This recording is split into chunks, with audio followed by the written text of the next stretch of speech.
Photographer ಈ ಕಡೆಗೆ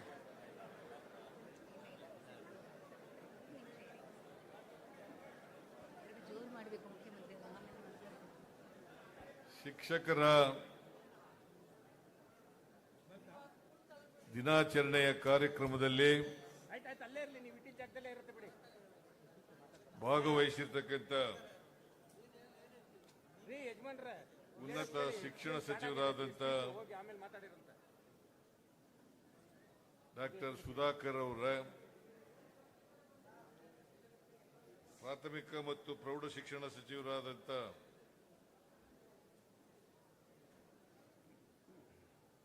ಶ್ರೀ ಮಧು ಬಂಗಾರಪ್ಪ ಅವರ, ವಿಧಾನ ಪರಿಷತ್ತಿನ ಸದಸ್ಯರಾದಂಥ ಶ್ರೀ ಪುಟ್ಟಣ್ಣ ಅವರ, ವಿಧಾನ ಪರಿಷತ್ತಿನ ಸದಸ್ಯರಾದಂಥ ಶ್ರೀ ಡಿ ಶ್ರೀನಿವಾಸ್ ಅವರ, ಇನ್ನೊಬ್ಬರು ಸದಸ್ಯರಾದಂಥ ಶ್ರೀ ರಾಮೋಜಿ ಗೌಡ ಅವರ,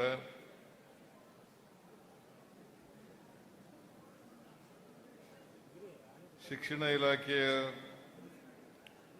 ಪ್ರಧಾನ ಕಾರ್ಯದರ್ಶಿಗಳಾದಂಥ ಶ್ರೀಮತಿ ರಶ್ಮಿ ಅವರ,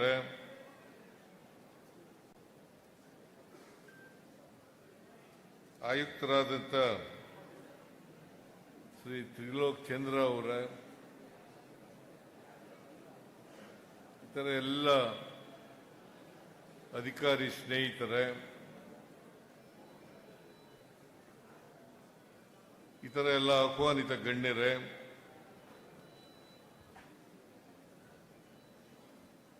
ಇಲ್ಲಿ ಭಾಗವಹಿಸಿರ್ತಕ್ಕಂಥ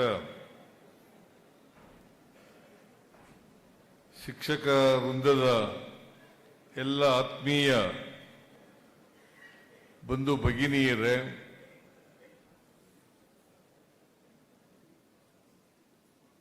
ಇತರ ಎಲ್ಲ ಸ್ನೇಹಿತರೆ,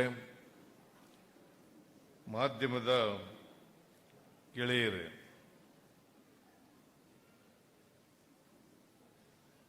ಪ್ರತಿ ವರ್ಷ ಸೆಪ್ಟೆಂಬರ್ 5ನೇ ತಾರೀಕಿನಂದು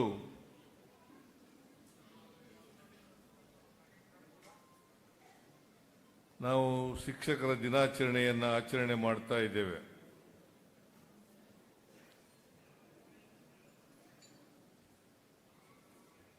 ಈ ಶಿಕ್ಷಕರ ದಿನಾಚರಣೆ ಸರ್ವಪಲ್ಲಿ ಭಾರತ ರತ್ನ ರಾಧಾಕೃಷ್ಣರವರ ಜನ್ಮದಿನ.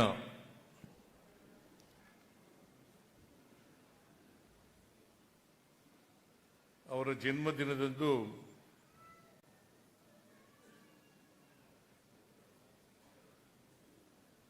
ಶಿಕ್ಷಕರ ದಿನಾಚರಣೆಯನ್ನು ಆಚರಣೆ ಮಾಡ್ತಾ ಇದ್ದೇವೆ.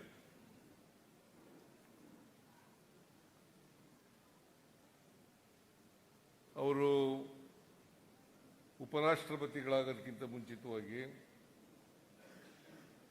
ರಾಷ್ಟ್ರಪತಿಗಳಾಗೋದಕ್ಕಿಂತ ಮುಂಚಿತವಾಗಿ ಶಿಕ್ಷಕರಾಗಿದ್ದರು.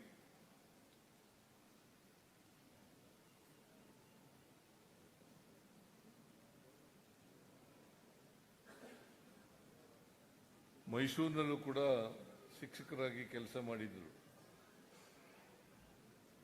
ಮಹಾರಾಜ ಕಾಲೇಜಿನಲ್ಲಿ.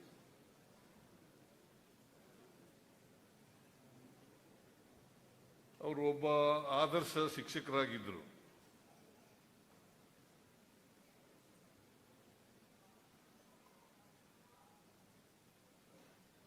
ಮತ್ತೆ ಬಹಳ ಮೇಧಾವಿ, ಬುದ್ಧಿವಂತರು ಕೂಡ ಆಗಿದ್ದರು.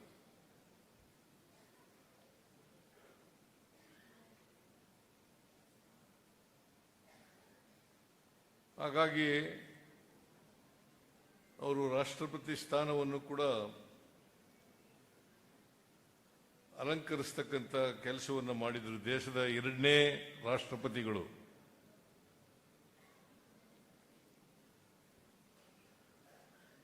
ಅವರನ್ನ ಗೌರವಿಸ್ಲಿಕ್ಕೋಸ್ಕರ, ಅವರನ್ನು ಸ್ಮರಿಸಲಿಕ್ಕೋಸ್ಕರ, ಅವರು ಶಿಕ್ಷಕರಾಗಿ ಮಾಡಿದಂಥ ಕೆಲಸ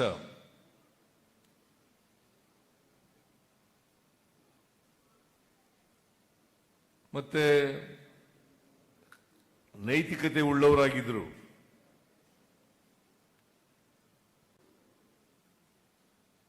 ಅವರು ಒಬ್ಬ ಆದರ್ಶ ಶಿಕ್ಷಕರಾಗೂ ಕೂಡ ಇದ್ದರು.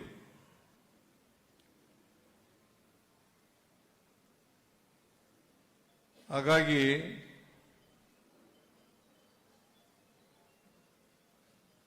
ಅವರ ದಿನಾಚರಣೆಯನ್ನ ಪ್ರತಿ ವರ್ಷ ಸೆಪ್ಟೆಂಬರ್ 5ನೇ ತಾರೀಕು ಆಚರಣೆ ಮಾಡ್ತಾ ಇದ್ದೀವಿ. ನಾವು ಅವರನ್ನು ಗೌರವಿಸ್ತಕ್ಕಂಥದ್ದು, ಸ್ಮರಿಸ್ಕೊಳ್ತಕ್ಕಂಥದ್ದು, ಅದರ ಜೊತೆಗೆ ನಾವೆಲ್ಲರೂ ಕೂಡ ವಿಶೇಷವಾಗಿ ಶಿಕ್ಷಕರು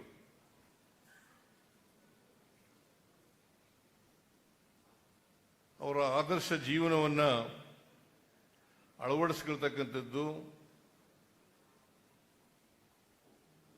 ಅವರ ಮಾರ್ಗದರ್ಶನದಲ್ಲಿ ನಡೀತಕ್ಕಂಥ ಪ್ರಯತ್ನವನ್ನು ಮಾಡಬೇಕಾಗ್ತದೆ.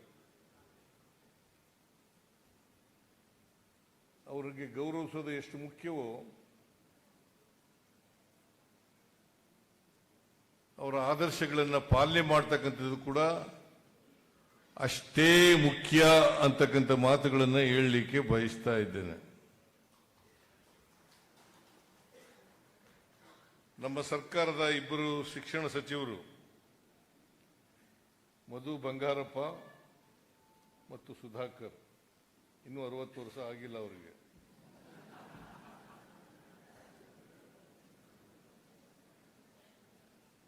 ಒಂದು ರೀತಿ ಇನ್ನೂ ಉತ್ಸಾಹ ಇರ್ತಕ್ಕಂಥ ಯುವಕರು.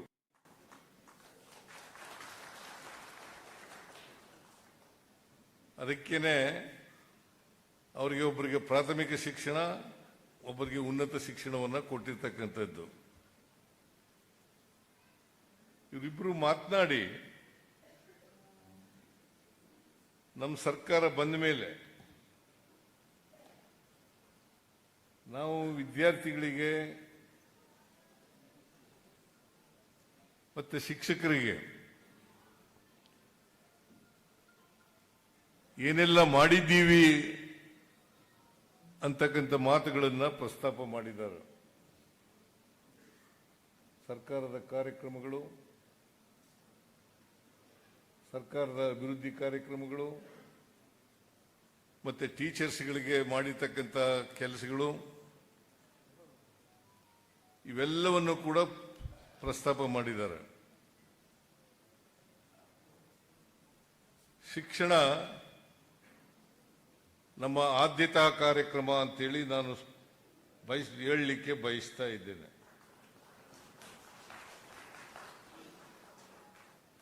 ಅದಕ್ಕೋಸ್ಕರ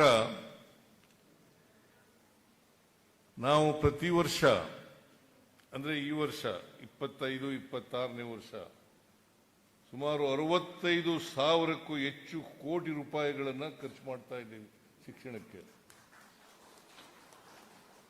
65 ಕೋಟಿ, both higher education and primary education ಇವೆರಡೂ ಸೇರಿಸಿ 65,000ಕ್ಕೂ ಹೆಚ್ಚು ಖರ್ಚನ್ನು ಮಾಡ್ತಾ ಇದ್ದೀವಿ.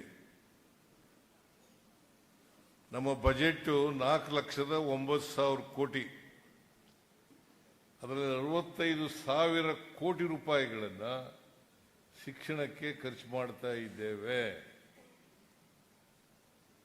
ಬೇರೆ ಯಾವ ಇಲಾಖೆಗೂ ಕೂಡ ಇಷ್ಟೊಂದು ಹಣವನ್ನು ಖರ್ಚು ಮಾಡ್ತಾ ಇಲ್ಲ.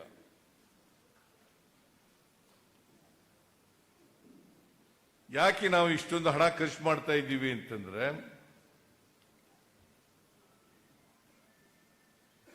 ನಮ್ಮ ರಾಜ್ಯದ ಮಕ್ಕಳಿಗೆ, ವಿದ್ಯಾರ್ಥಿಗಳಿಗೆ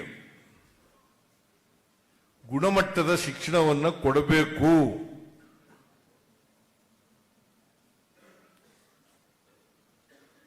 ಆ ಗುಣಮಟ್ಟದ ಶಿಕ್ಷಣವನ್ನು ಕೊಡಲಿಕ್ಕೆ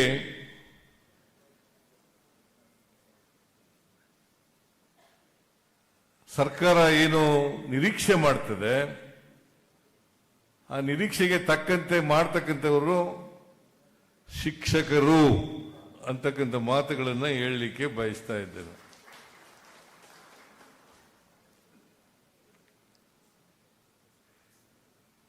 ಗುಣಮಟ್ಟದ ಶಿಕ್ಷಣ ಅಂತಂದ್ರೆ ಏನು?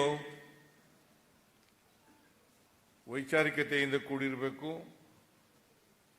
ವೈಜ್ಞಾನಿಕವಾಗಿ ಕೂಡಿರಬೇಕು, ಮತ್ತೆ ನಮ್ಮ ಸಮಾಜದ ಸಮಸ್ಯೆಗಳಿಗೆ ಸ್ಪಂದಿಸ್ತಕ್ಕಂಥ ವಿದ್ಯೆ ಆಗಬೇಕು. ನಮ್ಮ ಸಮಾಜದ, ನಾ ಇನ್ನೊಂದು ಸಾರಿ ರಿಪೀಟ್ ಮಾಡ್ತೀನಿ, ನಮ್ಮ ಸಮಾಜದ ಸಮಸ್ಯೆಗಳಿಗೆ ಸ್ಪಂದಿಸ್ತಕ್ಕಂಥ ವಿದ್ಯೆ ಆಗಬೇಕು. ಅದಕ್ಕೆ ಈಗ ಇನ್ಫಾರ್ಮೇಶನ್ ಕೊಡೋದು ಬರೀ ಅಷ್ಟೇ ವಿದ್ಯೆ ಉದ್ದೇಶ ಅಲ್ಲ. ಅದಕ್ಕೆ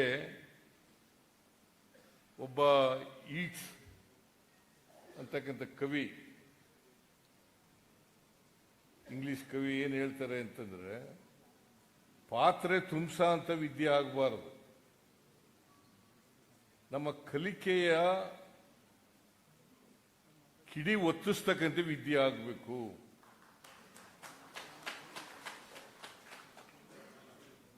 ಕಿಡಿ ಒತ್ತಬೇಕು, ನಮ್ಮ ಕಲಿಕೆಯ ಕಿಡಿ ಒತ್ತಬೇಕು ಅಂತ ವಿದ್ಯೆ ಆಗಬೇಕು. ಅಂತ ವಿದ್ಯೆಯನ್ನ ಕೊಡ್ತಕ್ಕಂಥ ಜವಾಬ್ದಾರಿ ಶಿಕ್ಷಕರ ಮೇಲಿದೆ ಅಂತಕ್ಕಂಥದನ್ನ ಅರ್ಥ ಮಾಡ್ಕೋಬೇಕಾಗ್ತದೆ. ಒಂದು ಕಾಲದಲ್ಲಿ ಇತ್ತು,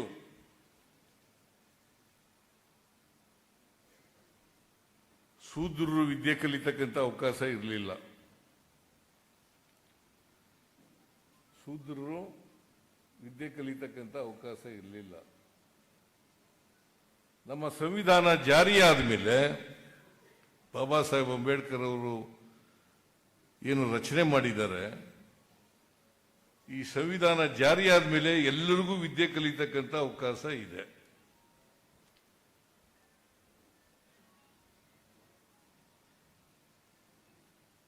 ಎಲ್ರಿಗೂ ಸಮಾನ ಅವಕಾಶಗಳು ಸಿಗ್ತಕ್ಕಂಥ ವ್ಯವಸ್ಥೆ ಇದೆ.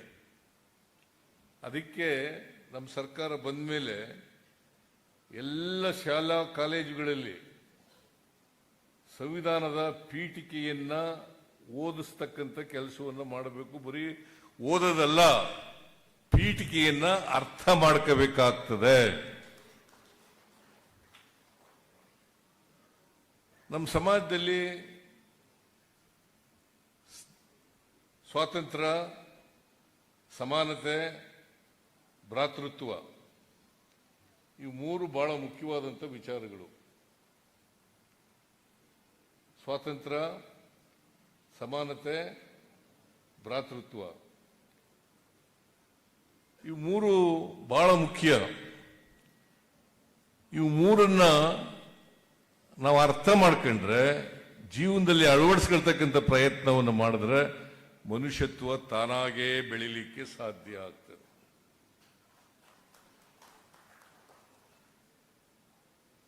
ಮನುಷ್ಯತ್ವ ಇಲ್ಲದೆ ಹೋದ್ರೆ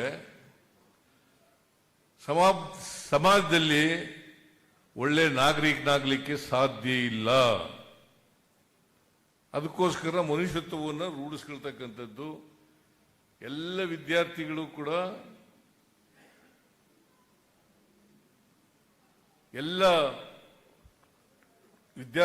ಕೂಡ, ಒಳ್ಳೆ ನಾಗರಿಕನಾಗ್ತಕ್ಕಂಥ ರೀತಿಯಲ್ಲಿ ಬೆಳೆಸ್ತಕ್ಕಂಥ ಜವಾಬ್ದಾರಿ ಶಿಕ್ಷಕರ ಮೇಲಿದೆ. ಅದಕ್ಕೆ ನಾವು ಏನು ಹೇಳ್ತೀವಿ ಅಂತಂದ್ರೆ, ಶಿಕ್ಷಕ, ಅನ್ನದಾತ, ರೈತರು, ಸೈನಿಕರು ಇವರು ಮೂರು ಜನ ಬಹಳ ಮುಖ್ಯ ಅಂತ ಹೇಳ್ತೀವಿ ನಾವು. ಶಿಕ್ಷಕರು, ಅನ್ನದಾತರು ಮತ್ತೆ ಸೈನಿಕರು. ಸೈನಿಕರು ದೇಶ ಕಾಯ್ತಾರೆ ನಮಗೋಸ್ಕರ, ರೈತರು ಅನ್ನ ಕೊಡ್ತಕ್ಕಂಥ ಕೆಲಸವನ್ನು ಮಾಡ್ತಾರೆ, ಆಹಾರ ಉತ್ಪಾದನೆ ಮಾಡಿ ಅನ್ನ ಕೊಡ್ತಕ್ಕಂಥ ಕೆಲಸವನ್ನು ಮಾಡ್ತಾರೆ.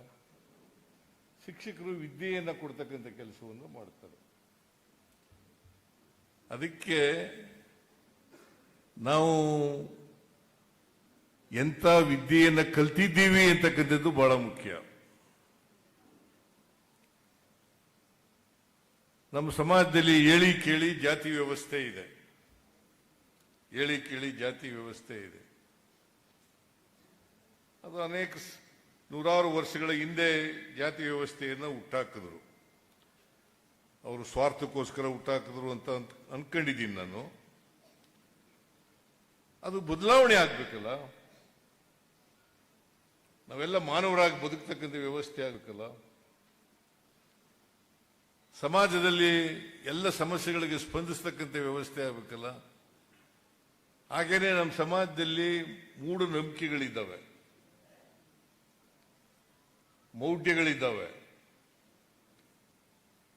ನಾವು ಶಿಕ್ಷಣದಿಂದ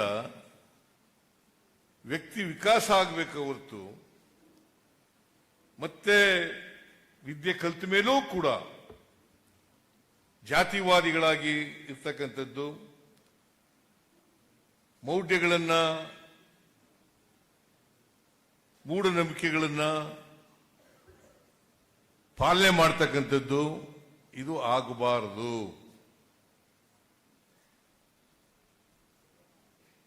ಅದಕ್ಕೋಸ್ಕರನೇ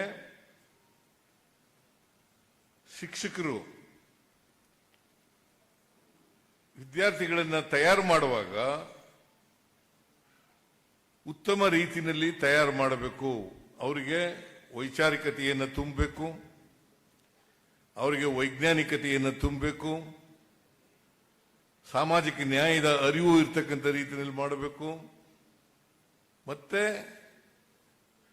ಈ ಪರಧರ್ಮ ಸಹಿಷ್ಣುತೆ ಇದು ಮೈಗೂಡಿಸ್ಕೊಳ್ತಕ್ಕಂಥ ವ್ಯವಸ್ಥೆ ಆಗಬೇಕು. ಪರಧರ್ಮ ಸಹಿಷ್ಣುತೆ ನಮ್ಮ ದೇಶದಲ್ಲಿ ಅನೇಕ ಧರ್ಮಗಳಿದ್ದಾವೆ, ಅನೇಕ ಜಾತಿಗಳಿದ್ದಾವೆ.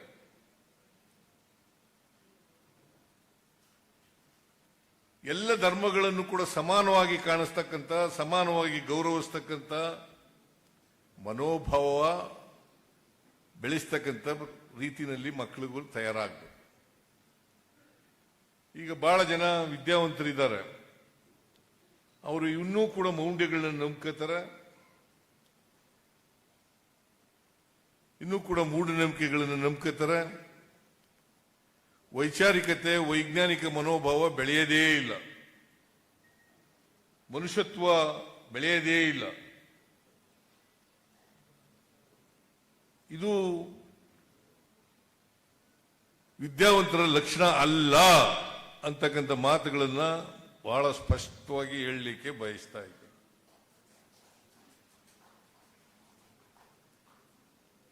ಬಹಳ ಜನ ವೈದ್ಯಕೀಯ ಶಿಕ್ಷಣ ಪಡೆದಂಥವರು, ಮಾಸ್ಟರ್ ಡಿಗ್ರಿ ಮಾಡಿರ್ತಕ್ಕಂಥವ್ರು, PhD ಮಾಡಿರ್ತಕ್ಕಂಥವ್ರು, ಅವ್ರು ಇನ್ನೂ ಕೂಡ ಜಾತಿ ಮಾಡೋದಾದ್ರೆ ಎಂಥ ಶಿಕ್ಷಣ ಕೊಟ್ಟಿದ್ದೇವೆ ಅಂತಕ್ಕಂಥದನ್ನ ಅರ್ಥ ಮಾಡ್ಕೋಬೇಕಾಗ್ತದೆ.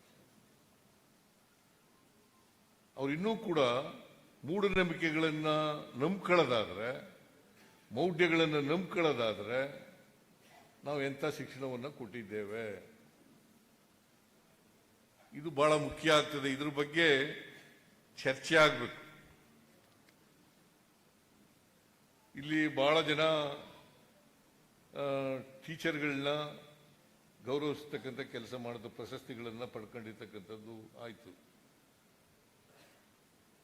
ಅವರು ಒಂದ್ಸಾರಿ ಪ್ರತಿಯೊಬ್ಬ ಟೀಚರ್ಗಳು ಕೂಡ 25 ವರ್ಷ, 30 ವರ್ಷ, 35 ವರ್ಷ ಸೇವೆ ಮಾಡ್ತಾರೆ. ಆತ್ಮಾವಲೋಕನ ಮಾಡ್ಕೋಬೇಕು ನಾನು. ಯಾಕಂದ್ರೆ ಈ ಶಿಕ್ಷಣ ವೃತ್ತಿ ಇದೆಯಲ್ಲ, ಬಹಳ ಪವಿತ್ರವಾದಂಥ ವೃತ್ತಿ ಅಂತಕ್ಕಂಥದ್ದನ್ನ ಅರ್ಥ ಮಾಡ್ಕೋಬೇಕಾಗ್ತದೆ. ಪವಿತ್ರವಾದಂಥ ವೃತ್ತಿ ಇದು. ನಾಡು ಕಟ್ತಕ್ಕಂಥ, ಉತ್ತಮ ನಾಗರಿಕರನ್ನು ತಯಾರು ಮಾಡ್ತಕ್ಕಂಥ, ದೇಶದ ಸಮಸ್ಯೆಗಳನ್ನು ಅರ್ಥ ಮಾಡ್ಕೊಂಡು ಬಗೆಹರಿಸ್ತಕ್ಕಂಥ ಶಕ್ತಿಯನ್ನು ತುಂಬತಕ್ಕಂಥವ್ರು. ಆ ಶಕ್ತಿಯನ್ನು ತುಂಬಿದಾಗ ಮಾತ್ರ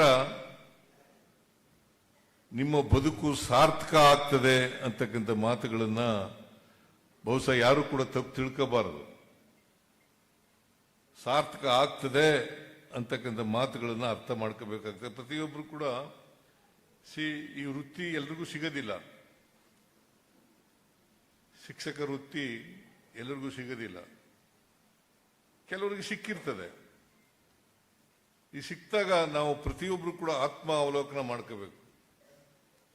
ಆತ್ಮಾವಲೋಕನ ಮಾಡ್ಕೊಂಡು ನಾನು ಉತ್ತಮ ಸಮಾಜ ನಿರ್ಮಾಣ ಮಾಡಲಿಕ್ಕೆ ಪ್ರಯತ್ನ ಮಾಡ್ತಾ ಇದ್ದೀನಾ ಇಲ್ವಾ ಅಂತಕ್ಕಂಥದ್ದು ಬಹಳ ಮುಖ್ಯ. ಈಗ ಬಹಳ ಜನ ಡಾಕ್ಟರ್ಗಳು ಓದಿರ್ತಾರೆ, PhD ಮಾಡಿರ್ತಾರೆ. ಅವರು ಮೂಢನಂಬಿಕೆಗಳನ್ನು ಬಿಡಲ್ಲ, ಕಂದಾಚಾರಗಳನ್ನು ಬಿಡಲ್ಲ, ಮೌಢ್ಯಗಳನ್ನೂ ಬಿಡಲ್ಲ. ಯಾಕಂದ್ರೆ ಅಷ್ಟರ ಮಟ್ಟಿಗೆ ನಮ್ಮಲ್ಲಿ ಗಟ್ಟಿಯಾದ ರೀತಿಯಲ್ಲಿ ಮೌಢ್ಯಗಳು, ಕಂದಾಚಾರಗಳು, ಮೂಢನಂಬಿಕೆಗಳನ್ನ ಬಿತ್ತುಬಿಟ್ಟಿದ್ದಾರೆ. ಜಾತಿ ವ್ಯವಸ್ಥೆನೂ ಕೂಡ ಬಹಳ ಭದ್ರವಾಗಿ ಬಿತ್ತುಬಿಟ್ಟಿದ್ದಾರೆ. ನಮಗೆಲ್ಲ ರಾಜಕೀಯದಲ್ಲಿ ಇರೋರಿಗೆ ಗೊತ್ತಾಗ್ತದೆ, ನಿಮಗೂ ಗೊತ್ತಾಗುತ್ತೆ ಅಂತ ಅನ್ಸುತ್ತೆ. ರಾಜಕೀಯದಲ್ಲಿ ಅಲ್ಲಿ ಹೆಚ್ಚು ರಾಜಕೀಯದಲ್ಲಿರೋರಿಗೆ ಗೊತ್ತಾಗ್ತದೆ.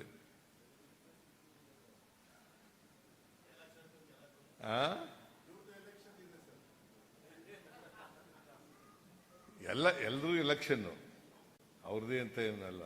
ನಿಮ್ಮ ಎಲೆಕ್ಷನ್ ಅಷ್ಟೇ, ಇವ್ರ ಎಲೆಕ್ಷನ್ ಅಷ್ಟೇ.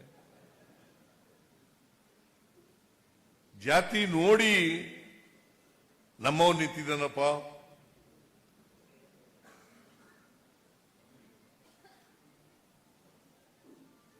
ಅಂತ ಹೇಳಿ ನಮ್ಮ ಜಾತಿಯವನ್ನೇ ತರಬೇಕು ಅಂತ ಅನ್ನೋದಾಗ ಸಾಧ್ಯ ಆಗೋದಿಲ್ಲ. ಯಾಕಂತಂದ್ರೆ 2 ಲಕ್ಷ, 3 ಲಕ್ಷ, 5 ಲಕ್ಷ ಎಲ್ಲ ವೋಟ್, 5-6 ಲಕ್ಷ ಎಲ್ಲ ಇರ್ತವೆ ಒಂದೊಂದು ಅಸೆಂಬ್ಲಿ ಸೆಗ್ಮೆಂಟ್ನಲ್ಲಿ. ಒಂದು ಪಾರ್ಲಿಮೆಂಟ್ನಲ್ಲಿ ಸುಮಾರು 15-20 ಲಕ್ಷ ಎಲ್ಲ ವೋಟರ್ಸ್ ಇರ್ತಾರೆ. ನೀವೆಲ್ಲ ಟೀಚರ್ಸ್ ಕಾನ್ಸ್ಟಿಟ್ಯೂನ್ಸಿ ಅವರು, ನಿಮ್ಮಲ್ಲಿ ಬಹಳ ಕಡಿಮೆ ವೋಟರ್ಸ್ ಇದ್ರು ಕೂಡ ಆದರೂ ಅಲ್ಲಿ ಬಹಳ ಕೆಳವರ್ಗದವ್ರು ಏನೋ ಶ್ರೀನಿವಾಸ್ ಗೆದ್ಬಿಟ್ಟಿದ್ದಾರೆ ಅಷ್ಟೇ. ಕೆಳವರ್ಗದವ್ರು ಇದಾರಲ್ಲ, ಈಗ ದಲಿತರು, ಹಿಂದುಳಿದವರು, ಅಲ್ಪಸಂಖ್ಯಾತರು, ಅವ್ರು ಯಾರು ಕಷ್ಟ ಗೆಲ್ಲೋದು ಕಷ್ಟ ಆಗ್ತದೆ. ನೋಡಿ, ವಿದ್ಯಾವಂತರ ಕ್ಷೇತ್ರ ಅಲ್ಲಿ ಗೆಲ್ಲೋದು ಭಾರಿ ಕಷ್ಟ ಆಗ್ತದೆ.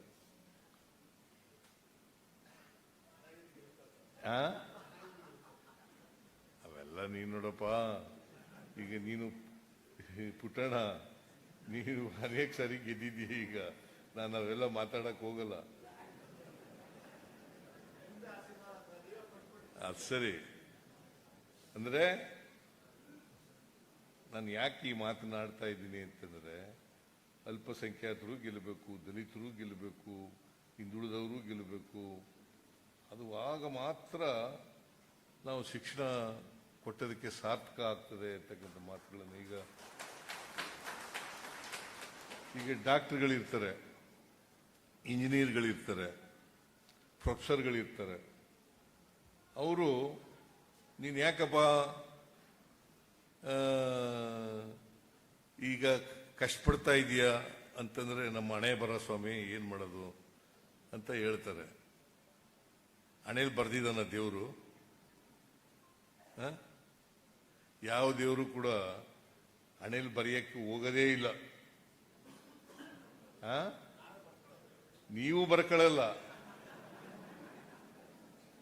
ಯಾವ ದೇವರು ಹಣೆಯಲ್ಲಿ ಬರೆಯಲ್ಲ. ಈಗ ನಮ್ಮ ಮನೆಯಲ್ಲಿ ನಾವು 6 ಜನ ಮಕ್ಕಳು, ನಮ್ಮ ತಂದೆ ತಾಯಿಗೆ. ನಾವು ಒಬ್ಬನೇ ವಿದ್ಯಾವಂತನಾಗಿರೋದು. ಇನ್ನು ಉಳಿದವರೆಲ್ಲ ಹೆಬ್ಬೆಟ್ಟು ಓದ್ತದು. 2 ಹೆಣ್ಮಕ್ಳು, 4 ಜನ ಗಂಡು ಮಕ್ಕಳು. ನಾವು ಒಬ್ಬ ಮಾತ್ರ ವಿದ್ಯಾವಂತನಾದೆ. ಏನ್ ದೇವ್ರು ಬರೆದ್ಬಿಟ್ಟಿದ್ ನಾನೇಲಿ ಅವ್ರನ್ನೆಲ್ಲ ವಿದ್ಯಾವಂತರಾಗ್ಲಿ, ಸಿದ್ದರಾಮಯ್ಯ ಮಾತ್ರ ವಿದ್ಯಾವಂತನಾಗ್ಲಿ ಅಂತ ಬರೆದ್ಬಿಟ್ಟಿದ್ರ? ಆ ತರ ಬರೆದರೆ ದೇವರು ಅವರು ದೇವರು ಅಂತ ಕರೆಸ್ಕೊಳಕ್ ಸಾಧ್ಯನೇ ಇಲ್ಲ ಅಲ್ಲ.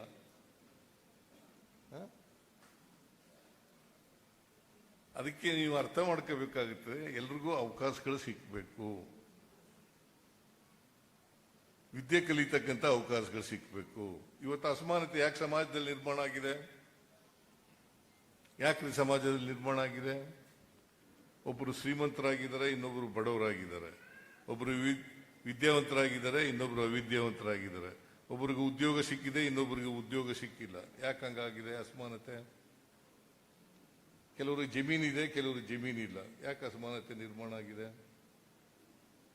ಕಾರಣ ಯಾಕಪ್ಪ ಅಂತಂದ್ರೆ ನಮ್ಮ ಜಾತಿ ವ್ಯವಸ್ಥೆಯಿಂದ. ಕಾರಣ ಯಾಕಪ್ಪ ಅಂತಂದ್ರೆ ನಮಗೆ ವಿದ್ಯೆ ಕಲಿತಕ್ಕಂಥ ಅವಕಾಶ ಸಿಕ್ಕದೇ ಇದ್ದರಿಂದ. ಹೆಣ್ಮಕ್ಳಿಗೂ ವಿದ್ಯೆ ಕಲಿತಕ್ಕಂಥ ಅವಕಾಶ ಸಿಕ್ಕಿರ್ಲಿಲ್ಲ. ಈಗ ಬಹಳ ಜನ ಹೆಣ್ಮಕ್ಳು ವಿದ್ಯೆ ಕಲಿತಾ ಇದ್ದಾರೆ, ಬಹಳ ಸಂತೋಷ. ಅಷ್ಟೇ ಅಲ್ಲ, ಈ ಹೆಚ್ಚು ರ್ಯಾಂಕ್ಗಳನ್ನು ತಕೊಳ್ಳೋರು ಹೆಣ್ಮಕ್ಳೇ. ನಾನು ಯಾಕೆ ಈ ಮಾತನ್ನ ಹೇಳ್ತಾ ಇದ್ದೀನಿ ಅಂತಂದ್ರೆ, ಬುದ್ಧಿವಂತಿಕೆ ಯಾರಪ್ಪನ ಮನೆ ಸೊತ್ತಲ್ಲ, ವಿದ್ಯೆ ಕಲಿಯೋದು ಯಾರಪ್ಪನ ಮನೆ ಸೊತ್ತಲ್ಲ. ಎಲ್ಲರೂ ಕಲೀಲಿಕ್ಕೆ ಸಾಮರ್ಥ್ಯ ಇದೆ, ಆದ್ರೆ ಅವಕಾಶಗಳು ಸಿಕ್ಬೇಕು.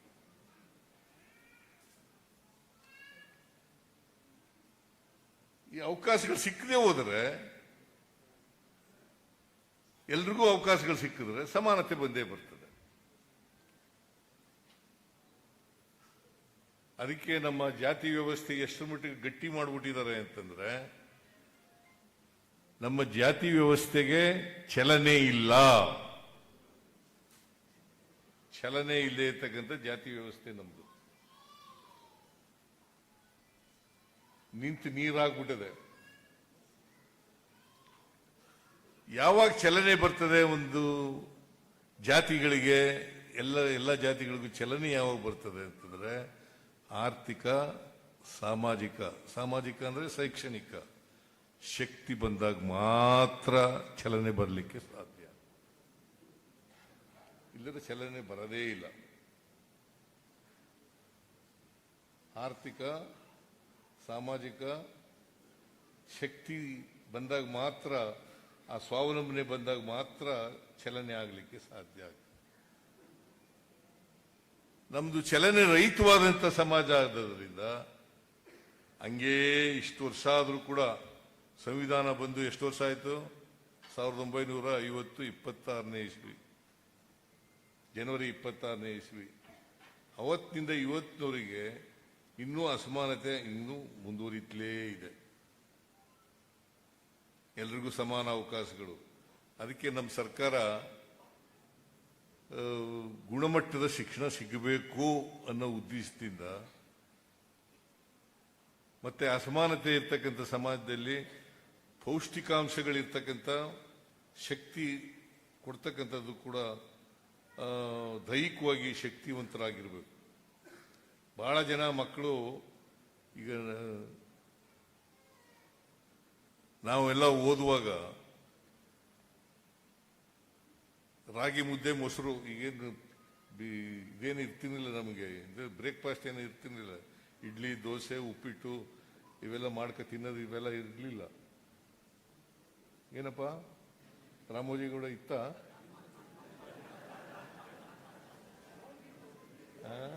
ನಿನಗಿತ್ತಪ್ಪ, ನೀನು ಸೆಕೆಂಡ್ ಜನರೇಷನ್. ರಾಮೋಜಿಗೌಡ ನಾನು ಹುಡುಗನಾಗಿದ್ದಾಗ ಪ್ರತಿದಿನ ಅನ್ನ ಉಣ್ಣತಕ್ಕಂಥ ಅವಕಾಶನೇ ಇರಲಿಲ್ಲ. ಹಬ್ಬ ಹರಿದಿನಗಳಲ್ಲಿ ಅನ್ನ ಉಣ್ತಿದ್ದದು. ಅದಕ್ಕೆ ನಾನು ಅನ್ನಭಾಗ್ಯ ಕಾರ್ಯಕ್ರಮ ಜಾರಿಗೆ ತಗೊಂಡ್ಬಂದದ್ದು.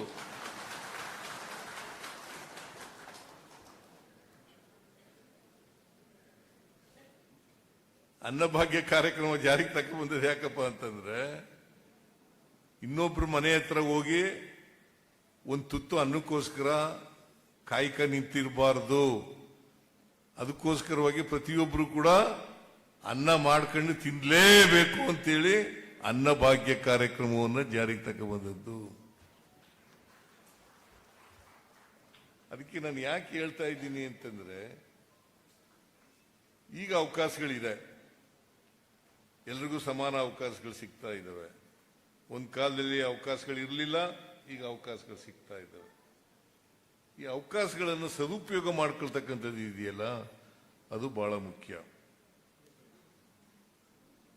ತಂದೆ ತಾಯಿಗಳು ಮಾಡ್ಕೋಬೇಕು, ಶಿಕ್ಷಕರು ಮಾಡ್ಕೋಬೇಕು, ಮತ್ತೆ ವಿದ್ಯಾರ್ಥಿಗಳು ಕೂಡ ಮಾಡ್ಕೋಬೇಕು, ಮತ್ತೆ ಸರ್ಕಾರನೂ ಕೂಡ ಅದಕ್ಕೆ ಬೇಕಾದಂತ ಎಲ್ಲ ಬೆಂಬಲವನ್ನು ಕೂಡ ವ್ಯಕ್ತ ಮಾಡ್ತಕ್ಕಂಥ ಕೆಲಸವನ್ನು ಮಾಡಬೇಕು. ಇದನ್ನ ಮಾಡಿದಾಗ ಮಾತ್ರ ನಾವು ಒಂದು ಉತ್ತಮ ಸಮಾಜವನ್ನು ನಿರ್ಮಾಣ ಮಾಡಲಿಕ್ಕೆ ಸಾಧ್ಯ ಆಗ್ತದೆ. ಎಲ್ಲಕ್ಕಿಂತ ಬಹಳ ಮುಖ್ಯವಾಗಿ ಸಮಾನತೆಯ ಸಮಾಜ ನಿರ್ಮಾಣ ಮಾಡೋದು ಇದೆಯಲ್ಲ, ಅದು ಬಹಳ ಮುಖ್ಯ. ಜಾತಿ ವ್ಯವಸ್ಥೆಯನ್ನು ಹೋಗಲಾಡಿಸೋದಿದೆಯಲ್ಲ, ಅದು ಬಹಳ ಮುಖ್ಯ. ವರ್ಗ ವ್ಯವಸ್ಥೆಯನ್ನು ಹೋಗಲಾಡಿಸೋದಿದೆಯಲ್ಲ, ಅದು ಬಹಳ ಮುಖ್ಯ. ಜೊತೆಗೆ ಮೌಢ್ಯಗಳು ಇವನ್ನೆಲ್ಲ ದೂರ ಮಾಡ್ತಕ್ಕಂಥದ್ದು ಇದೆಯಲ್ಲ, ಇದು ಬಹಳ ಮುಖ್ಯ. ಅದಕ್ಕೆ ವೈಚಾರಿಕ ಮತ್ತು ವೈಜ್ಞಾನಿಕ ವಿದ್ಯೆ ಕಲಿಬೇಕು, ಮತ್ತೆ ಸಮಾಜದ ಸಮಸ್ಯೆಗಳಿಗೆ ಸ್ಪಂದಿಸ್ತಕ್ಕಂಥ ರೀತಿಯಲ್ಲಿ ಇರಬೇಕು.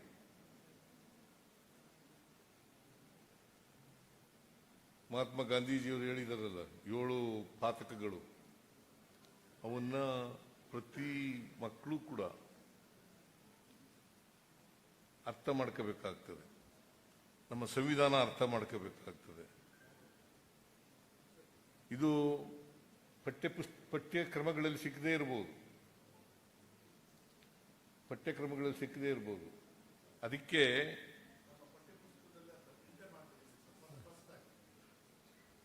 ಬಹಳ ಸಂತೋಷ.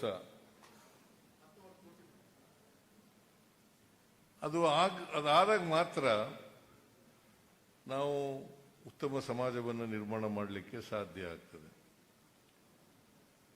ಧರ್ಮದ ಹೆಸರಿನಲ್ಲಿ, ಜಾತಿ ಹೆಸರಿನಲ್ಲಿ ಸಮಾಜ ಒಡೆಯತಕ್ಕಂಥ ಕೆಲಸ ಆಗಬಾರ್ದು. ಜಾತಿ ಧರ್ಮ ಹೆಸರಿನಲ್ಲಿ ಇದೆಯಲ್ಲ, ಇಲ್ಲದೆ ಹೋದ್ರೆ ಮನುಷ್ಯತ್ವನೇ ಇರೋದಿಲ್ಲ. ಮನುಷ್ಯನನ್ನು ಪ್ರೀತಿಸಬೇಕೇ ಹೊರತು ಯಾವ ಕಾರಣಕ್ಕೂ ಕೂಡ ದ್ವೇಷಿಸಬಾರದು. ಮನುಷ್ಯನನ್ನ ಪ್ರೀತಿಸಬೇಕು, ದ್ವೇಷಿಸಬಾರದು. ಈ ಪ್ರೀತಿ ಆ ದ್ವೇಷದ ಜಾಗದಲ್ಲಿ ಅದು ಪೂರ್ಣವಾಗಿ ನೆಲೆಸ್ತಕ್ಕಂಥ ಕೆಲಸವನ್ನ ಮಾಡ್ತಕ್ಕಂಥ ಜವಾಬ್ದಾರಿ ನಿಮ್ಮ ಮೇಲೆ ಇದೆ ಅಂತಕ್ಕಂಥ ಮಾತುಗಳನ್ನು ಹೇಳಲಿಕ್ಕೆ ಬಯಸ್ತಾ ಇದೆ. ಆಮೇಲೆ ನಿಮ್ಮ ನಡವಳಿಕೆಗಳಿದ್ದಾವಲ್ಲ, ಸಾಮಾನ್ಯವಾಗಿ ಪ್ರೈಮರಿ ಸ್ಕೂಲು, ಹೈಸ್ಕೂಲು ಟೀಚರ್ಗಳಿರ್ತಾರಲ್ಲ, ಅವ್ರ ನಡವಳಿಕೆಗಳು ಬಹಳ ಗಾಢವಾದಂಥ ಇಂಪ್ಯಾಕ್ಟ್ ಅನ್ನ ವಿದ್ಯಾರ್ಥಿಗಳ ಮೇಲೆ ಮಾಡ್ತಾರೆ. ಅದಕ್ಕೆ ನಾನು ಒಂದು ಕಿವಿ ಮಾತೇನಪ್ಪ ಹೇಳ್ತೀನಿ ಅಂತಂದ್ರೆ, ನೀವು ನಿಮ್ಮ ನಡವಳಿಕೆಗಳಲ್ಲಿ ಒಳ್ಳೆಯ ಗುಣಗಳನ್ನ, ಮೌಲ್ಯಗಳನ್ನ ಬೆಳೆಸ್ಕೊಳ್ತಕ್ಕಂಥ ಪ್ರಯತ್ನವನ್ನ ಮಾಡಬೇಕು. ಒಳ್ಳೆ ಮೌಲ್ಯಗಳು, ಒಳ್ಳೆ ಗುಣಗಳು, ಇದನ್ನ ಈಗ ನನಗೆ ಒಂದು ಮೇಷ್ಟ್ರುಗಳು ಎಂತ ಮೇಷ್ಟ್ರುಗಳು ಇರ್ತಾರೆ ಅಂತಂದ್ರೆ, ನಮ್ಗೆ ಒಬ್ಬ ರಾಜಪ್ಪ ಅಂತ ಒಬ್ಬರು ಮೇಷ್ಟ್ರು ಬಂದಿದ್ರು.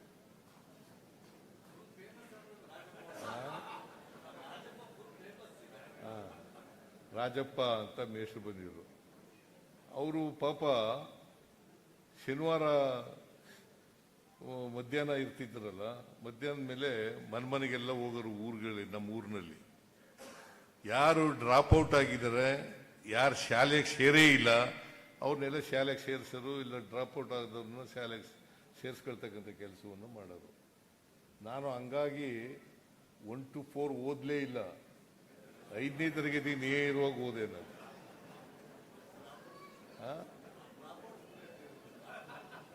ನಾವು ಓದೇ ಇರಲಿಲ್ಲ. 1 to 4 ಓದೇ ಇಲ್ಲ. ನಾನು ಸರ್ಕಾರಿ ಶಾಲೆಗೆ ಹೋಗಿರ್ಲಿಲ್ಲ. 5ನೇ ತರಗತಿಗೆ ನೇರವಾಗಿ ರಾಜಪ್ಪ ಮೇಷ್ಟ್ರು ನನಗೆ, ಮೆಣಸೇಗೌಡ ಅಂತ ಒಬ್ಬನಿಗೆ, ಮರ್ಲಿಂಗಯ್ಯ ಅಂತ ಒಬ್ಬರಿಗೆ, 3 ಜನಕ್ಕೆ 5ನೇ ತರಗತಿಗೆ ಅಡ್ಮಿಷನ್ ಕೊಡಿಸ್ತ. ಪಾಪ ಮೇಷ್ಟ್ರು ಒಂದು ವೇಳೆ ನಮ್ಮ ಊರಿಗೆ ಬರದೇ ಹೋಗಿದ್ರೆ ಮೇಷ್ಟ್ರು ರಾಜಪ್ಪ ಅನ್ನೋರು, ನಾವು ವಿದ್ಯಾವಂತನೇ ಆಯ್ತಿರ್ಲಿಲ್ಲ.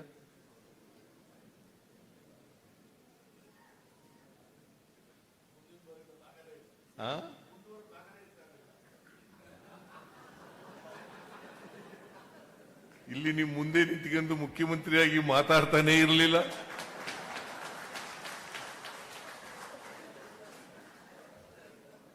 ಇದು ಒಂದು ಎಕ್ಸಾಂಪಲ್.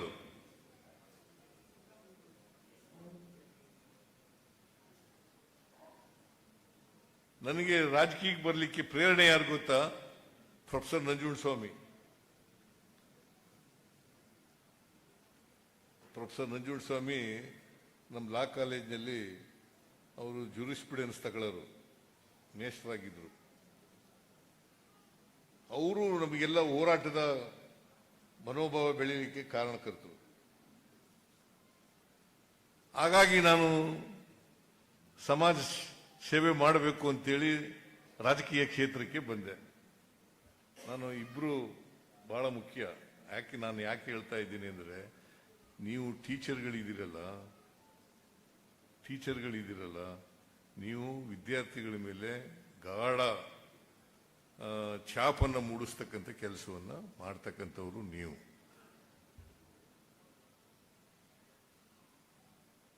ನೀವೇನ್ ಮಾಡ್ತೀರಿ ಅದ್ರ ಮೇಲೆ ಅವರ ಭವಿಷ್ಯ ನಿರ್ಮಾಣ ಆಗ್ತದೆ. ಅದಕ್ಕೆ ಬಾಬಾ ಸಾಹೇಬ್ ಅಂಬೇಡ್ಕರ್ ಅವರು ಏನ್ ಹೇಳ್ತಾರೆ ಅಂತಂದ್ರೆ, ಯಾರಿಗೆ ಭವಿಷ್ಯ ಗೊತ್ತಿರಲ್ಲ, ಆಮೇಲೆ ಇತಿಹಾಸ ಗೊತ್ತಿರಲ್ಲ, ಅವ್ರು ಯಾರು ಕೂಡ ಭವಿಷ್ಯ ನಿರ್ಮಾಣ ಮಾಡಲಿಕ್ಕೆ ಸಾಧ್ಯ ಇಲ್ಲ. ನಮ್ಮ ಇತಿಹಾಸ ತಿಳ್ಕೋಬೇಕು, ಸಾಮಾಜಿಕ ಇತಿಹಾಸ ತಿಳ್ಕೋಬೇಕಾಗ್ತದೆ. ನಮ್ಮ ಸಾಮಾಜಿಕ ಇತಿಹಾಸನೇ ಗೊತ್ತಿಲ್ಲದೆ ಹೋದ್ರೆ ಭವಿಷ್ಯ ಹೆಂಗ್ ನಿರ್ಮಾಣ ಮಾಡೋದು? ಇದನ್ನ ಬಾಬಾ ಸಾಹೇಬ್ ಅಂಬೇಡ್ಕರ್ ಅವರು ಬಹಳ ಸ್ಪಷ್ಟವಾಗಿ ಹೇಳಿದ್ದಾರೆ. ಇದನ್ನ ಜೀವನದಲ್ಲಿ ಅಳವಡಿಸ್ಕೊಳ್ತಕ್ಕಂಥ ಪ್ರಯತ್ನವನ್ನು ಮಾಡಬೇಕು. ನೀವು ವಿದ್ಯಾರ್ಥಿಗಳ ಭವಿಷ್ಯವನ್ನು ರೂಪಿಸ್ತಕ್ಕಂಥ ಜಾಗದಲ್ಲಿ ಇರ್ತಕ್ಕಂಥವ್ರು. ಅದು ಕಾಲೇಜ್ ಶಿಕ್ಷಣ ಇರಲಿ, ಶಾಲಾ ಶಿಕ್ಷಣ ಇರಲಿ, ಯಾವುದೇ ಶಿಕ್ಷಣ ಕ್ಷೇತ್ರ ಇರಲಿ, ನೀವು ಎಲ್ಲರೂ ಕೂಡ ವಿದ್ಯಾರ್ಥಿಗಳ ಭವಿಷ್ಯವನ್ನು ರೂಪಿಸ್ತಕ್ಕಂಥವ್ರು. ಆ ಕೆಲಸ ನೀವು ಮಾಡ್ತೀರಿ ಅಂತಕ್ಕಂಥ ವಿಶ್ವಾಸ ಇದೆ, ನಂಬಿಕೆನೂ ಇದೆ. ಅದನ್ನು ಮಾಡಬೇಕು ಅಂತಕ್ಕಂಥ ಮಾತುಗಳನ್ನು ನಿಮಗೆ ಮತ್ತೊಮ್ಮೆ ಜ್ಞಾಪಿಸಲಿಕ್ಕೆ ಪ್ರಯತ್ನವನ್ನು ಮಾಡ್ತಾ ಇದ್ದೀನಿ ಅಂತಕ್ಕಂಥ ಮಾತುಗಳನ್ನು ಹೇಳಲಿಕ್ಕೆ ಬಯಸ್ತಾ ಇದ್ದೇನೆ. ಆಮೇಲೆ ಈ ಮೊಬೈಲ್ ಫೋನ್ ಇದೆಯಲ್ಲ ಮಕ್ಕಳುಗಳು, ಇದೊಂದು ಸ್ವಲ್ಪ ಮಾಡಿ. ಈ ಮೊಬೈಲ್ ಫೋನ್ಗಳು ಬಹಳ ಜನ ಮಕ್ಕಳುಗಳು ಬಲಿಯಾಗ್ಬಿಡ್ತಾರೆ, ಅದ್ರ ಬಲೆಗೆ ಸಿಕ್ಕಾಕೊಳ್ತಕ್ಕಂಥ ಕೆಲಸ ಮಾಡ್ತಾರೆ. ಅದಕ್ಕೆ ನಾವು ಮೊಬೈಲನ್ನು ಬಿಡಿ, ಪುಸ್ತಕ ಇಡಿ, ಓದು. ಮೊಬೈಲನ್ನು ಬಿಡಿ, ಪುಸ್ತಕ ಇಡಿ ಮತ್ತು ಓದು. ಈ ಕಾರ್ಯಕ್ರಮವನ್ನು ಜಾರಿಗೊಳಿಸಬೇಕು ಅಂತೇಳಿ ನಿಮ್ಮಲ್ಲಿ ಅತ್ಯಂತ ಕಳಕಳಿಯಿಂದ ಮನವಿಯನ್ನು ಮಾಡಲಿಕ್ಕೆ ಬಯಸ್ತಾ ಇದ್ದೇನೆ. ಎಲ್ಲ ಟೀಚರ್ಗಳಲ್ಲೂ ಕೂಡ ಈ ಮನವಿಯನ್ನು ಮಾಡಲಿಕ್ಕೆ ಬಯಸ್ತಾ ಇದ್ದೇನೆ. ಆಮೇಲೆ ಈ ಇತ್ತೀಚೆಗೆ ನಮ್ಮ ಸರ್ಕಾರ ಒಂದು ತೀರ್ಮಾನ ಮಾಡಿದೆ. ಏನಪ್ಪಾ ಅಂತಂದ್ರೆ, 1ರಿಂದ ನಿನ್ನೆ ಕ್ಯಾಬಿನೆಟ್ನಲ್ಲ 1ರಿಂದ 7ನೇ ತರಗತಿಯವರೆಗೆ ಅಲ್ಲಿಂದ ನೇಮಕ ಆಗಿದ್ರಲ್ಲ, ಅದರಿಂದ 1ರಿಂದ 5ಕ್ಕೆ ಹಿಂಬಡ್ತಿ ಆಗ್ಬಿಟ್ಟಿತ್ತು. ಅದನ್ನು ಮತ್ತೆ ರೆಸ್ಟೋರ್ ಮಾಡ್ತಕ್ಕಂಥ 2017ನೇ ಇಸ್ವಿನಲ್ಲಿ ಮತ್ತೆ ರೆಸ್ಟೋರ್ ಮಾಡ್ತಕ್ಕಂಥ ಕೆಲಸವನ್ನು ಮಾಡಿದ್ದೀವಿ. ಬಹುಶಃ ಅದರಿಂದ ಎಲ್ಲ ಟೀಚರ್ಗಳಿಗೂ ಕೂಡ ಉಪಯೋಗ ಆಗ್ತದೆ ಅಂತಕ್ಕಂಥ ಮಾತುಗಳನ್ನು ಹೇಳಲಿಕ್ಕೆ ಬಯಸ್ತಾ ಇದ್ದೇನೆ. ಸುಮಾರು 8 ವರ್ಷದಿಂದ ಹೋರಾಟ ನಡೀತಲೇ ಇತ್ತು. ಇದಕ್ಕೆ ಈಗ ಅಂತಿಮ ಆಗ್ತಕ್ಕಂಥ ಕೆಲಸವನ್ನು ಮಾಡಿದ್ದೇವೆ. ಆಮೇಲೆ ಈ ಸರ್ಕಾರಿ ಶಾಲೆಗಳಿಗೆಲ್ಲ ನಾನು ಒಂದ್ಸಾರಿ ಕನ್ನಡ ರಾಜ್ಯೋತ್ಸವ ಕಾರ್ಯಕ್ರಮಕ್ಕೆ ಹೋಗಿದ್ದೆ. 2 ವರ್ಷ ಆಯ್ತು ಅಂತ ಅನಿಸುತ್ತಲ್ಲ, 2 ವರ್ಷನಾ 1 ವರ್ಷನಾ? ಎಲ್ಲ ಶಾಲೆಗಳಿಗೆ, ಸರ್ಕಾರಿ ಶಾಲೆಗಳಿಗೆ ವಿದ್ಯುತ್ ಫ್ರೀ ಕರೆಂಟ್ ಕೊಡೋದು.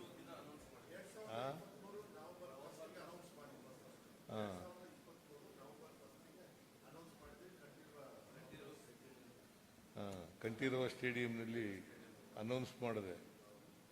ಈಗ ಸುಮಾರು ಅದು 25 ಕೋಟಿನ 27 ಕೋಟಿ ರೂಪಾಯಿ ದೇಶದಲ್ಲಿ ಬೇರೆ ರಾಜ್ಯಗಳಲ್ಲಿ ಎಲ್ಲೂ ಮಾಡಿಲ್ಲ. ನಾವು ಮಕ್ಕಳು ದೈಹಿಕವಾಗಿ ಪೌಷ್ಟಿಕವಾಗಿರಲಿ ಅನ್ನೋ ಕಾರಣಕ್ಕೋಸ್ಕರ ಹಾಲು ಕೊಡ್ತಾ ಇದ್ದೀವಿ, ಮೊಟ್ಟೆ ಕೊಡ್ತಾ ಇದ್ದೀವಿ, ಆಮೇಲೆ ಬಿಸಿ ಊಟ ಕೊಡ್ತಾ ಇದ್ದೀವಿ, ಆಮೇಲೆ ಶೂ ಭಾಗ್ಯ ಕೊಡ್ತಾ ಇದ್ದೀವಿ, ಶೂ ಮತ್ತು ಸಾಕ್ಸ್ ಕೊಡ್ತಾ ಇದ್ದೀವಿ, ರಾಗಿ ಮಾಲ್ಟ್ ಕೊಡ್ತಾ ಇದ್ದೀವಿ, ರಾಗಿ ಮಾಲ್ಟ್ ಕೊಡ್ತೀವಿ. ನಮ್ಮ ಹೆಸರೇನು? ಚಂದ್ರಶೇಖರ್ ನುಗ್ಲಿ ಅವ್ರು ಹೇಳ್ತಾ ಇದ್ರು, ಸರ್ ಬಡವ್ರ ಮಕ್ಕಳಿಗೆ ನೋಟ್ಬುಕ್ಗಳು ಕೊಡಿ ಅಂತ ಹೇಳ್ತಾ ಇದ್ರು. ನಾನು ರಶ್ಮಿ ಕೇಳಿದೆ, ಕೊಡಬಹುದು ಸರ್, ನಮ್ಮಲ್ಲೇ ಉಳಿತಾಯ ಮಾಡಿಕೊಡ್ಲಿಕ್ಕೆ ಸಾಧ್ಯ ಆಗ್ತದೆ ಅಂತೇಳಿ. ಅದ್ರ ಮುಂದಿನ ವರ್ಷದಿಂದ ಕೊಡ್ತಕ್ಕಂಥ ಕೆಲಸವನ್ನು ಮಾಡೋಣ.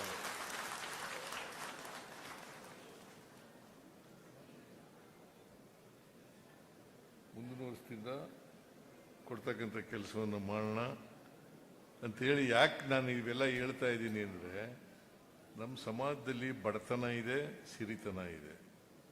ನಾನು ಈ ಶೂ ಮತ್ತು ಸಾಕ್ಸ್ ಕೊಡ್ತಕ್ಕಂಥ ಕಾರ್ಯಕ್ರಮ ಯಾಕೆ ಮಾಡಿದೆ ಅಂತಂದ್ರೆ, ನಾನು ಹೈಸ್ಕೂಲು ಸೆಕೆಂಡ್ ಇಯರ್ ಓದೋವರೆಗೆ ಚಪ್ಪಲಿನೇ ಹಾಕೊಂಡಿರಲಿಲ್ಲ. ಹೈಸ್ಕೂಲ್ ಸೆಕೆಂಡ್ ಇಯರ್ ಓದೋವರೆಗೆ ಚಪ್ಪಲಿ ಹಾಕೊಂಡಿರಲಿಲ್ಲ. ಹೈಸ್ಕೂಲ್ ಸೆಕೆಂಡ್ನಲ್ಲಿ ಒಂದು ಇರ್ವಿನ್ ರೋಡ್ನಲ್ಲಿ, ಮೈಸೂರಿನಲ್ಲಿ ಇರ್ವಿನ್ ರೋಡ್ನಲ್ಲಿ ಒಂದು ಚಪ್ಪಲಿ ಹೊಲಿತಿದ್ದ ಅಂಗಡಿ ಇತ್ತು. ಆ ಚಪ್ಪಲಿ ಒಂದು ಟೈರ್ ಚಪ್ಪಲಿ ಹೊಲಿಸ್ಕೊಂಡೆ ನಾನು, 5 ರೂಪಾಯಿ ಕೊಟ್ಟು. ಆಗ ಅದು ನಾನು SSLC ಪಾಸ್ ಮಾಡೋವರೆಗೂ ಹಂಗೆ ಇತ್ತು ಆ ಚಪ್ಪಲಿ, ಅರ್ಧೇ ಇರಲಿಲ್ಲ. ಅದಕ್ಕೆ ಬಡವ್ರ ಮಕ್ಕಳು ಯಾರು ಕೂಡ ಶೂ ಮತ್ತು ಸಾಕ್ಸ್ ಹಾಕೊಳಕ್ಕಾಗಲ್ಲ. ಅದಕ್ಕೆ ಎಲ್ಲ ಮಕ್ಕಳು, ಶ್ರೀಮಂತರ ಮಕ್ಕಳು ಮಾತ್ರ ಶೂ ಹಾಕಬರ್ತಾರೆ, ಯೂನಿಫಾರ್ಮ್ ಹಾಕಬರ್ತಾರೆ, ಸಾಕ್ಸ್ ಎಲ್ಲ ಹಾಕಬರ್ತಾರೆ. ಬಡವ್ರ ಮಕ್ಕಳು ಮಾಡಕ್ ಬರಲ್ಲ. ಅದಕ್ಕೆ ನಾನು ಶೂ ಮತ್ತು ಸಾಕ್ಸನ್ನು ಫ್ರೀಯಾಗಿ ಎಲ್ಲ ವಿದ್ಯಾರ್ಥಿಗಳಿಗೂ ಕೊಡ್ತಕ್ಕಂಥ ಕಾರ್ಯಕ್ರಮ ಮಾಡಿದೆ.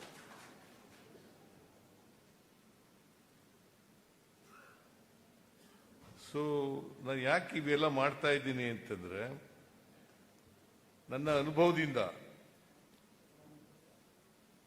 ನಂತರ ಈಗಿನ ಕಾಲದ ಮಕ್ಕಳು ಕೂಡ ಅನುಭವಿಸಬಾರದು. ನಾನು BSc ಓದುವಾಗ ರೂಮ್ ಮಾಡ್ಕೊಂಡು ಅಡುಗೆ ಮಾಡ್ಕೊಂಡು, ಇನ್ನೊಬ್ಬ ವಿದ್ಯಾರ್ಥಿ, ನನ್ನ ರೂಮ್ಮೇಟ್ಸು ಇಬ್ರು ಒಂದೇ ರೂಮ್ನಲ್ಲಿ ಇದ್ದವು. ನಾನು ಅಡುಗೆ ಮಾಡೋದು, ಅವನು ಸಾಂಬಾರು ತಗೊಬರೋದು ಹೋಟ್ಲಿಗೆ ಹೋಗಿ ಮಾಡ್ತಿದ್ದೆ. 2 ವರ್ಷ ಮಾಡಿದೆ. ಅದಕ್ಕೆ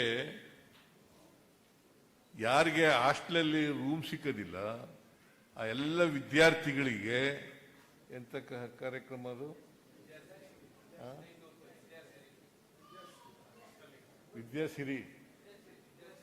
ವಿದ್ಯಾಸಿರಿ ಆ ಕಾರ್ಯಕ್ರಮನ ಜಾರಿಗೆ ತಗೊಂಡ್ಬಂದದ್ದು ಆ ಕಾರಣಕ್ಕೋಸ್ಕರ. ಯಾಕಂತಂದ್ರೆ ನಮ್ಮಪ್ಪ ಹಾಸ್ಟೆಲ್ ಸೇರಿಸಲಿಲ್ಲ. ಆಮೇಲೆ ರೂಮ್ ಮಾಡ್ಕೊಂಡು ಅಡುಗೆ ಮಾಡ್ಕೊಂಡು ಊಟ ಮಾಡ್ಕೊಂಡು ಮಾಡಬೇಕಾಗಿತ್ತು, ವಿದ್ಯೆ ಕಲಿಬೇಕಾಗಿತ್ತು, ಕಾಲೇಜ್ಗೆ ಹೋಗ್ಬೇಕು. ಸೊ ಈ ಕಾರಣಕ್ಕೋಸ್ಕರ ಇದನ್ನ ವಿದ್ಯಾಸಿರಿ ಕಾರ್ಯಕ್ರಮವನ್ನು ಜಾರಿಗೆ ತಗೊಬಂದದ್ದು. ಹೀಗೆ ಈ ಥರದವು ನಮ್ಮ ವಿದ್ಯಾರ್ಥಿಯಾಗಿದ್ದಾಗ ಅನುಭವಿಸಿದವು, ಅನುಭವ ಮೇಲೆ ಈ ಕಾರ್ಯಕ್ರಮಗಳೆಲ್ಲ ಯಾಕೆ ಮಾಡ್ತಾ ಇದ್ದೀವಿ ಅಂತಂದ್ರೆ ಗುಣಮಟ್ಟದ ಶಿಕ್ಷಣ ಸಿಕ್ಕಬೇಕು, ಸಮಾಜದಲ್ಲಿ ಒಳ್ಳೆ ನಾಗರಿಕನಾಗಿ ಬದುಕತಕ್ಕಂಥ ವ್ಯವಸ್ಥೆ ಬರಬೇಕು, ಮನುಷ್ಯತ್ವ ಇರತಕ್ಕಂಥ ರೀತಿಯಲ್ಲಿ ಬರಬೇಕು. ಇದಕ್ಕೋಸ್ಕರ ನಿಮ್ಮ ಜವಾಬ್ದಾರಿ ಬಹಳ ಇದೆ. ದೇಶದ ಭವಿಷ್ಯ ನಿಮ್ಮ ಕೈನಲ್ಲಿದೆ. ಅದನ್ನ ಆ ಭವಿಷ್ಯವನ್ನು ರೂಪಿಸ್ತಕ್ಕಂಥ ಕೆಲಸವನ್ನು ನೀವು ಮಾಡ್ತೀರಿ ಅಂತಕ್ಕಂಥ ವಿಶ್ವಾಸದಿಂದ ನಾನು ಈ ಮಾತುಗಳನ್ನು ಹೇಳ್ತಾ ಇದ್ದೀನಿ. ಇವತ್ತು Shrimati Savitri Phule, the first teacher of the women folk, first teacher 1848ನೇ ಇಸ್ವಿನಲ್ಲಿ ಶಾಲೆ ಪ್ರಾರಂಭ ಮಾಡಿದ್ರು. ಆಗ ಇವರು ಮತ್ತು ಒಬ್ಬ ಲೇಡಿ, ಇನ್ನೊಬ್ಬರು ಲೇಡಿ ಅಂತ ಹೇಳಿದ್ರೆ ಫಾತಿಮಾ ಶೇಖ್ ಅವರು ಟೀಚರ್ಗಳಾಗ ಅಪಾಯಿಂಟ್ ಆದರು. ಅಲ್ಲಿ ಭಾರಿ ಕಷ್ಟಪಟ್ಟು ಏನು ಈ ಸಗಣಿಲೆಲ್ಲ ಎಸೆದ್ರು ಇವರಿಗೆ ಪಾಪ. ಅಂಥದ್ರಲ್ಲಿ ಮಹಿಳಾ ಟೀಚರ್ ಆಗಿ ವಿದ್ಯೆ ಕಲಿಸ್ತಕ್ಕಂಥ ನಾವಾಗಿದ್ರೆ ಬಿಟ್ಬಿಡ್ತಾ ಇದ್ದೋ, ಆದರೆ ಅವ್ರು ಬಿಡೋದಿಲ್ಲ. ವಿದ್ಯೆ ಕಲಿಸಲೇಬೇಕು ಅಂತಕ್ಕಂಥ ಬದ್ಧತೆಯಿಂದ ವಿದ್ಯೆ ಕಲಿಸ್ತಕ್ಕಂಥ ಕೆಲಸವನ್ನು ಮಾಡೋದು. ಸಾವಿತ್ರಿ ಫುಲೆ ಫೋಟೋನು ಇಟ್ಟಿದ್ದೀರಿ, ರಾಧಾಕೃಷ್ಣ ಅವ್ರ ಫೋಟೋನು ಇಟ್ಟಿದ್ದೀರಿ. ಅವರಿಬ್ಬರಿಗೂ ಕೂಡ ಗೌರವ ಸಲ್ಲಿಸ್ತಕ್ಕಂಥ ಕೆಲಸವನ್ನು ಮಾಡಿ ಅವತ್ತು ಯಾರ್ಯಾರು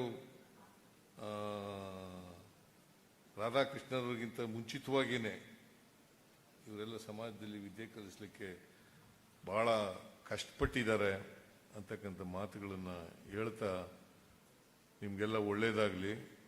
ಶಿಕ್ಷಕರ ದಿನಾಚರಣೆಯ ಶುಭಾಶಯಗಳನ್ನು ನಿಮ್ಮೆಲ್ಲರಿಗೂ, ಇಡೀ ರಾಜ್ಯದ ಜನರಿಗೆ ಸರ್ಕಾರದ ಪರವಾಗಿ ವೈಯಕ್ತಿಕವಾಗಿ ಕೋರಿ, ಮತ್ತೆ ಯಾರ್ಯಾರು ಇವತ್ತು ಪ್ರಶಸ್ತಿಗಳನ್ನು ಪಡ್ಕೊಂಡಿದ್ದಾರೆ ಆ ಎಲ್ಲ ಪ್ರಶಸ್ತಿ ಪುರಸ್ಕೃತರಿಗೆ ಆಯುಷು ಆರೋಗ್ಯ ದೊರಕಲಿ ಅಂತಕ್ಕಂಥ ಮಾತುಗಳನ್ನು ಹೇಳಿ ಅವ್ರಿಗೆಲ್ಲ ಅಭಿನಂದನೆಗಳನ್ನು ಹೇಳಿ ನನ್ನ ಮಾತುಗಳನ್ನು ಮುಗಿಸ್ತೇನೆ. ಜೈ ಹಿಂದ್, ಜೈ ಕರ್ನಾಟಕ.